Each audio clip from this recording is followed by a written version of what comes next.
286,000 more troops that he wants to be committed. Why doesn't he just pull the troops out? Wouldn't he win if he did that? You know, it's kind of funny. We have tough egos in competition. If we're losing a basketball game in the tournament by 30 at the end of the third quarter, do we just quit? No, we continued, but he wasn't, he didn't want, listen, we had never really lost a war. He did not want to be the first president to lose a war. That's, ego got involved. What about Korea? Well, but we still That accomplished wasn't a what we war. did. We didn't lose it, but we still accomplished what we're losing here, no doubt. Now, who does he bring, and I gave it away, who does he bring in to ask him whether he should send the 206,000 troops?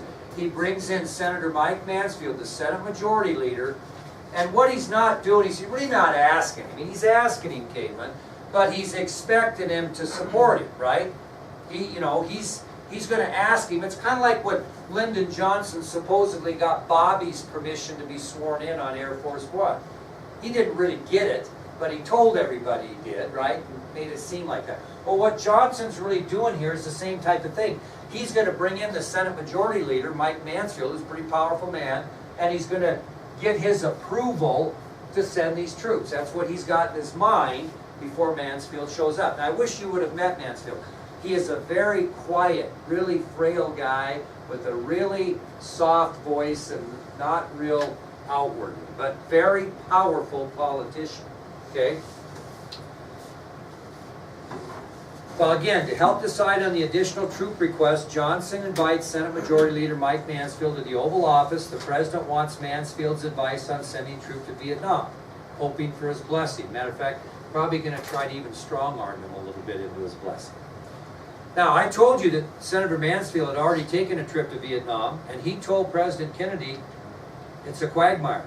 If you send troops in, you'll never get them out. Didn't he tell him that way back? Well, here's the kind of the conversation, paraphrase as you want. So Johnson asked Senator Mansfield on his opinion of more troops to Vietnam, and Mansfield stated, quote, not one more troop be committed to Vietnam. That's what he told Johnson. Not one more troop be committed to Vietnam. So he basically asked him, Mike, General Westmoreland's asking for 206,000 more troops, what do you think? And his response, very sternly to the president, who could be very persuasive, not one more troop be committed to Vietnam. Now, from the time Senator Mansfield went to Vietnam during the Kennedy administration to this day that he's talking to Johnson, he never believed the Vietnam War could be won. Never believed it could be won. That was his thought. Okay? Well, President Johnson was very disappointed in Mansfield's answer of not one more troop be committed to Vietnam. And as the Majority Leader, Mansfield started to depart the Oval Office, the President says to him, quote, I sure would appreciate some support from my Majority Leader. This is what Johnson says, because he was that type of guy. He says to Mansfield, as Mansfield started to leave the Oval Office, he says to him, quote, I sure would appreciate some support from my Majority Leader. I sure would appreciate some support from my Majority Leader.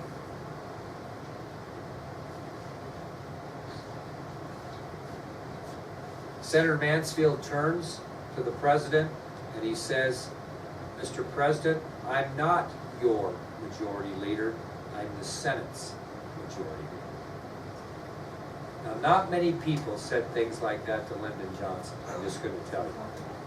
And Mansfield made it really clear where he stood on Vietnam and troops. He said, Mr. President, I'm not your Majority Leader, I'm the Senate's Majority Leader. And walked out of the office.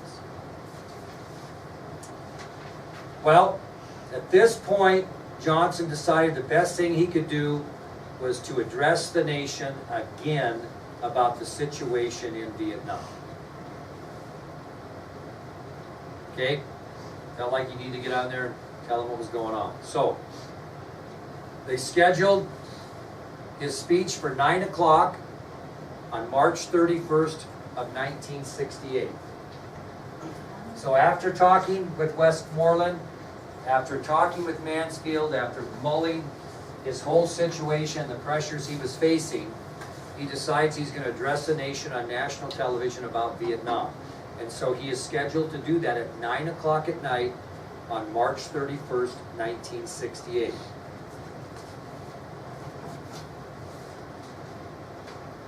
And here's the three things he told the American people on that infamous speech. Very good speech. Historic speech. Here's what he tells them. You can tell me where his attitude's going towards Vietnam, okay? First of all, he tells the American people that the United States are going to cut back the bombing of North Vietnam. They have pounded that country unmercifully to no avail. And so he basically tells the American people they're going to cut back the 24-hour bombing of North Vietnam. In Vietnam, we like to see what our president says. Oh, I'm sure. Second thing he tells the American people in that national television address is that the United States would call for peace negotiations to begin between North and South Vietnam. The United States is going to initiate peace negotiations to try to get North Vietnamese leaders and South Vietnamese leaders to the table to try to negotiate an end to this thing, right? So he tells the American people on March 31st of 1968 that the United States is going to try to get North Vietnam and South Vietnam to the negotiation table. Were we really there just to stop the spread of communism? We really were. And this is the third thing he announced. And I just want you to listen to it.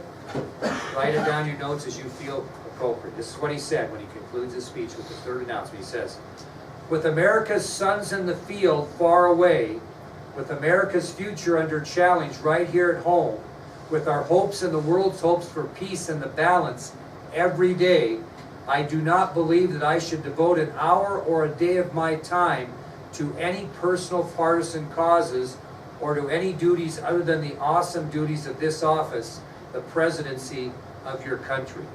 Accordingly, I shall not seek and will not accept the nomination of my party for another term as your president. But let men everywhere know, however, that a strong, a confident, and a vigilant America stands ready tonight to seek an honorable peace and stands ready tonight to defend an honored cause, whatever the price, whatever the burden, whatever the sacrifice that duty may require. Thank you for listening. Good night, and God bless you all." What's he announced? My dad, I can remember this like it was yesterday. My dad, who was an older fella, fell over in his chair when he announced it. Nobody thought Johnson would not run for re-election. I mean nobody. He made that announcement. The next day, after this speech, the next day, the new Secretary of Defense Clark Clifford announced that President Johnson had denied Westmoreland's request for 206,000 more troops. The next day, new Secretary of Defense Clark Clifford announced to the public that Johnson had denied General Westmoreland's additional 206 soldiers. Now, three things I'm going to tell you, then I'm going to tell you another story here. We want to talk about Johnson's popularity. By April 1st of 1968, April 1st of 68, this is the day after the speech, right? His approval rating was 36%. It was the lowest of any president in history to that point. On that same day that his approval rating dropped to the lowest in history of 36%, 21,119 soldiers had been killed in Vietnam. On that same day of April 1st, 1968, when the public opinion polls showed Johnson at an all-time low at 36%, 21,119 American soldiers had been killed in Vietnam. In addition, another statistic on that day, 60% of the American people did not support the Vietnam War. 60%. That doesn't seem maybe much to you today in 2019. That was like a huge, that was unprecedented. How many people didn't support World War I? Maybe zero, or one but you wouldn't admit it, right? 60% of American people did not support the Vietnam War. As I mentioned to you, the Vietnam War had obsessed, possessed, and ruined the presidency of Lyndon Johnson. Finally, in early May of 1968, about a month after this, peace talks actually began between North Vietnam and South Vietnam. In early May 1968, about a month after his speech, a little over a month after his speech, peace talks did actually begin between North Vietnam and South Vietnam.